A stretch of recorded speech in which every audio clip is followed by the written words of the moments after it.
هاجر النبي صلى الله عليه وسلم من مكة إلى المدينة. Пайғамбар саллаллаху алейхи вассалам Меккеден Мединаға хижрат қылып көшіп барған. أول ما يصنع الإنسان إذا انتقل من مدينة إلى مدينة ماذا يفكر؟ Ең бірінші, қашан бір адам бір шаардан екінші шаарға көшіп барған болса, ең бірінші эмнени ойлонот? شوف إذا انتقلت من مدينة إلى مدينة أخرى تفكر أول شيء في ماذا؟ Мысалы, бір шаардан башқа шаарға көшіп барсаң, ең бірінші эмнени ойлоносуң дейді. Эмнени ойлоносуң? في بيت. نعم. үй жөнүндө ойлоносуң. أول شيء صنع النبي صلى الله عليه وسلم عندما وصل المدينة بنى بيتا له أو قصر. Пайғамбар саллаллаху алейхи вассалам ең бірінші ошо Мединаға көшіп барғандан кейін өзүнө бір сепил куруп алды, же эмне үй куруп алды. Не кылды? بنى ماذا؟ بنى مسجد قباء. هذا أول مسجد بني في الإسلام. Ал пайғамбар саллаллаху алейхи вассалам баргандан кейін ал мечитти курду. Ал Куба мечитин курду. Бул исламдагы эң биринчи курулган мечит. ثم بعد هذا هل بنى بيتا؟ Андан кейін анан үй курдубу өзүнө? لا، بنى المسجد النبوي. Андан кейін Масжид Набауи пайғамбардың мечитин өзүнүн мечитин курду. هل بعد هذا بنى بيتا أو قصرا؟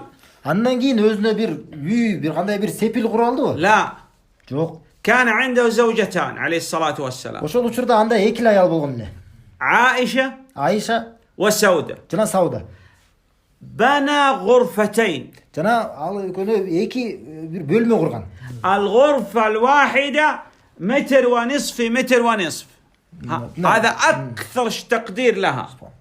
Ошо бөлмөнүн чоңдугу бул туурасынан дагы 1,5 метр, мындай кенендигинен да бул туурасынан дагы узундугунан дагы 1,5 метр. إذا كانت عائشة رضي الله عنها نائمة في الغرفة لا يستطيع النبي صلى الله عليه وسلم أن يسجد حتى عائشة ترفع رجليها هكذا ويسجد من غرفة من ضيق الغرفة.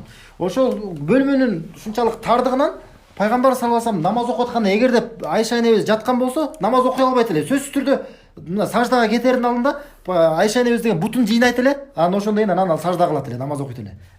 جاءت الفتوحات، جاءت الأموال، جاءت الغنائم، ما تغيرت هذه الغرفة إلى أن مات النبي صلى الله عليه وسلم.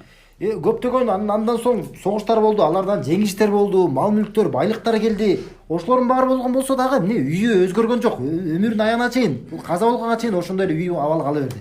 إذا ماذا يريد النبي صلى الله عليه وسلم؟ Демек пайгамбар саллаллаху алейхи вассалам эмнени каалаган экен? يريد الدنيا؟ Дүйнөнү каалаган бекен? لا والله. Жок, Аллах кант. أراد الآخرة عليه الصلاة والسلام. Ал пайгамбар саллаллаху алейхи вассалам ал акыретти каалаган. وخير الله سبحانه وتعالى أن يكون يعني ملكا من ملوك الدنيا فاختار عليه، لم يختار النبي صلى الله عليه Ал وسلم. эмес, Аллах субхана ва таала ага тандоо берген, ага мүмкүнчүлүк берген. Сен деген ушул сен бир падыша бол деп, бир дүйнөлүк бир кайсы бир падышалардын биринде эле сенде байлык болсун деп ага сунуштаган эле, бирок ал андай нерсени тандаган эмес, акырет тандаган. طعام النبي صلى الله عليه وسلم ما هو؟ Пайгамбар саллаллаху алейхи вассалам тамагы кандай эле? أين نتكلم؟ مشكلة نتكلم هنا. كان الهلال والهلالين والهلال والثلاث أهلة 3 أشهر يمر على بيت النبي صلى الله عليه وسلم لا يوقد في بيت النبي صلى الله عليه وسلم نار، يعني ما يوجد طبخ. نعم. Bir ay өтөт эле, 2 ай өтөт эле, 3 ай бою өтүп ошол үйүндө бир да жолу пайгамбар саллаллаху алейхи вассалам үйүндө бир да жолу от жагылбайт эле. ما شبع آل محمد عليه الصلاة والسلام من أردع خبز كان عندهم، يعني أقل خبز في القيمة، ولا أحد يأكل يعني كثير. هؤلاء ما شبعوا منه أهل النبي صلى الله عليه وسلم. Пайгамбар саллаллаху алейхи вассаламдын үй бүлөсү эң өздөрүнүн ошо убагындагы эң аз, эң төмөн болгон нан менен дагы эч качан бир тое жеген эмес эле дейт.